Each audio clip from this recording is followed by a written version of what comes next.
नमस्कार दोस्तों, मैं हूं राजेश कुमार खरे और आप देख रहे हैं हमारा यूट्यूब चैनल धर्म संकट। हम फिर आए हैं राजेश राणा जी के पास, जो शिक्षाविद हैं, जो न्यायविद, फिर मैं भूल रहा हूँ, न्यायविद कानूनविद, सॉरी, मेरे को भूलने की आदत है। ओके, कोई बात नहीं, कानूनविद हैं और पिछले 25 सालों से शिक्षा के क्षेत्र से जुड़े हुए हैं।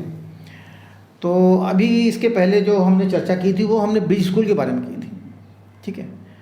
तो क्या ब्रिज स्कूल को मान्यता मिल सकती है? देखिए, ब्रिज स्कूल को मान्यता मिल सकती है राइट टू एजुकेशन 2009 में।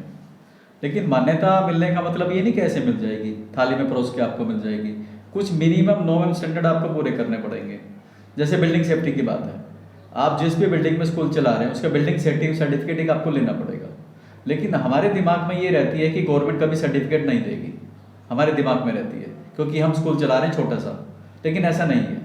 देखिए, लॉ में साफ प्रोविजन है कि बिल्डिंग सेफ्टी सर्टिफिकेट गवर्नमेंट भी दे सकती है या रजिस्टर्ड इंजीनियर जो है वो भी दे सकता है। तो रजिस्टर्ड इंजीनियर भी आपको सर्टिफिकेट दे सकते हैं, बहुत सारे स्कूलों ने ले रखा है। तो आपको पहली बात ये करनी है कि कोई भी रजिस्टर्ड इंजीनियर पूछिए, पता कीजिए, वो आपकी बिल्डिंग को चेक करेगा और उसके साथ सर्टिफिकेट दे देगा, वो वैलिड रहता है। दूसरी बात है फायर सेफ्टी का। फायर सेफ्टी का सर्टिफिकेट सबसे पहले फायर सेफ्टी इंश्योर है नहीं, पहले ये देखना। तो आप जो भी ऐसे एम्पैनल इंजीनियर्स हैं या कंपनीज हैं जो फायर सेफ्टी के नॉर्म्स के हिसाब से आप यहाँ पे इंस्टॉलेशन करेंगे, या तो वो टैंक लगाएंगे छत पे या सिलेंडर्स रखेंगे, तो बिल्डिंग की कैपेसिटी के हिसाब से वो टैंक लगाए जाते हैं। जैसे 15 मीटर से तक की बिल्डिंग है तो उसमें टैंक लगेगा 20,000 लीटर का, तकरीबन 15,000 से 20,000 लीटर का टैंक लगता है, उसमें हॉस ग्रिड लगती है। तो ये आप किसी भी प्राइवेट कंपनी से जो रजिस्टर्ड है, ऑथराइज है, वहाँ लगवा लीजिए और वो आपकी बिल्डिंग को देखने के बाद वो चेक करेगा कि कितने लीटर का यहाँ पे टैंक चाहिए, कितनी हॉस रील चाहिए, कितना पाइप चाहिए, कितने mm की वॉल चाहिए, ये वो बता देगा आपको। तो अगर उसके हिसाब से आपने लगाया तो आपको सर्टिफिकेट देगा कि फायर पॉइंट ऑफ व्यू से, फायर सेफ्टी के हिसाब से सर्टिफिकेट फिट है, ये बिल्डिंग फिट है। इसमें थोड़ा सा मैं आपको टोकूंगा कि भाई जो छोटे छोटे स्कूल हैं जो 100 गज में खुल गए, 80 गज में खुल गए, 90 गज में खुले हुए, वो और वो भी रेंट पे, तो वो कैसे फायर सेफ्टी नॉर्म्स का वो कंपनी से ले सकते हैं? कंपनी वो मकान मालिक ही अलाउ नहीं करेगा सब चीज़ काम करने का कि यार हमारे यहाँ कोई आके इंस्पेक्शन करे, ये करे, वो करे? इसे पॉसिबल? हमें मिनिमम तो करना पड़ेगा, पहली बात तो ये। दूसरा, पानी की टंकी हर जगह होती है, ठीक है। और जितने भी स्कूल खुले हुए 100 गज, 200 गज, 300, 500 गज में खुले हुए, इसमें से 60% स्कूल रेंट पे हैं, 40% अपनी बिल्डिंग है। तो कुछ मिनिमम स्टैंडर्ड हम कर सकते हैं। हम ये ना मान के चले कि हम बिल्कुल ऐसे ही स्कूल चलाएंगे। आपके पास पानी का टैंक है ऊपर छत पे, 1,000 लीटर 2,000 लीटर की टंकी सबके पास होती है, 3,000 लीटर की टंकी होती है, तो उसमें हौजरी लगवा लीजिए आप किसी तरह से। दूसरी बात है, बिल्डिंग का मैप है, मैप किसी भी रजिस्टर्ड आर्किटेक्ट से बनवा लीजिए आप, तो एक मिनिमम नॉर्म्स हो जाएंगे। हाइजीन सर्टिफिकेट्स है, आप अपनी PSC से, CMO से संपर्क कीजिए, क्योंकि हाइजीन में क्या है, आपकी बिल्डिंग बिल्कुल सेफ होनी चाहिए, मच्छर वगैरह नहीं होने चाहिए, जाले वाले नहीं होने चाहिए, और पानी के पॉइंट ऑफ व्यू से सही अच्छी होनी चाहिए, टॉयलेट वगैरह साफ सुथरे होने चाहिए। ये मिनिमम रिक्वायरमेंट है। फिर एक बड़ी चीज़ आती है लीज की। लीज तो मालिक देगा नहीं 20 साल के लिए, ना भी लीज देगा ना मान्यता मिलेगी। लेकिन लीज अगर नहीं है तो क्या कुछ भी नहीं हो सकता? हो सकता है। आप रेंट एग्रीमेंट बनवा लो, पहले 1 साल का रेंट बनवा लो, 2 साल का बनवा लो, और हर साल उसको रिन्यूअल करवा लो। कम से कम ये प्रूफ तो हो जाएगा कि आप इतने सालों से स्कूल चला रहे हैं और रेंट एग्रीमेंट आपके पास है। और सरकार को भी पता है कि जो रेंट पे चलाता है वो 20 साल के लिए इसका भी नहीं देगा।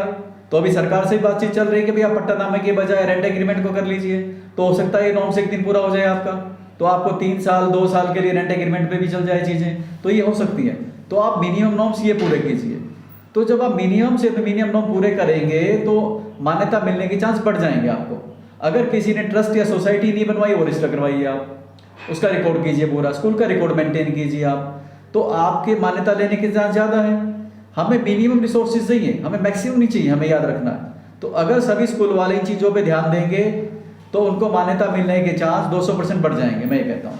और अगर कोई हमारी सहायता चाहिए तो हम हमसे बातचीत कर लीजिए, हमारी जो भी कंसल्टेंसी होगी फ्री ऑफ कॉस्ट होगी, क्योंकि हमारा मकसद है हर स्कूल चले, हर स्कूल में पढ़ने वाला बच्चा वहाँ सर्वाइव करे, पढ़ के आगे बढ़े, और वहाँ जितने भी टीचर्स पढ़ा रहे हैं उनका भविष्य आगे बढ़े, वो पढ़ के पढ़ा के जो भी आगे बनना चाहते हैं वो बने। तो हमारी सोच ये कहती है। चलिए, ये बात भी आपने बहुत अच्छी तरह से बता दी कि भाई उनको मान्यता मिल सकती है अगर थोड़ी सी वो मेहनत कर लें। बिकॉज क्या है कि सबसे बड़ी बात तो ये है कि ये स्कूल्स इतने कभी कभी परिवार वालों द्वारा चलाए जाते हैं, या कभी कभी बहुत छोटे छोटे मतलब रिसोर्सेज वालों के लोगों द्वारा चलाए जाते हैं, तो वो डर जाते हैं कि अरे हम सरकार के पास जाएंगे, पता नहीं सरकार आगे आगे कोई और मीन मेक ना निकाल दे और हमारी मतलब बिल्डिंग को ही घोषित कर दे कि भैया डेंजर है, यहाँ पे स्कूल हम नहीं खोल सकते हैं। तो ये आपने अच्छा बताया कि नहीं, इतना बड़ा चीज़ करने की जरूरत नहीं है, जरूरी नहीं हर चीज़ के लिए आप सरकार के पास ही जाएँ, आपके पास अन्य रास्ते भी हैं, उन रास्तों उन विकल्पों पर भी आप लोग विचार कर सकते हैं।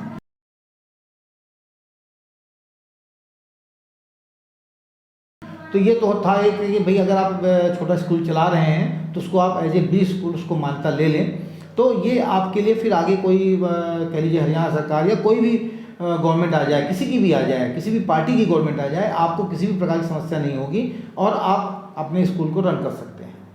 तो धन्यवाद राणा जी, आपने बहुत अच्छा बताया।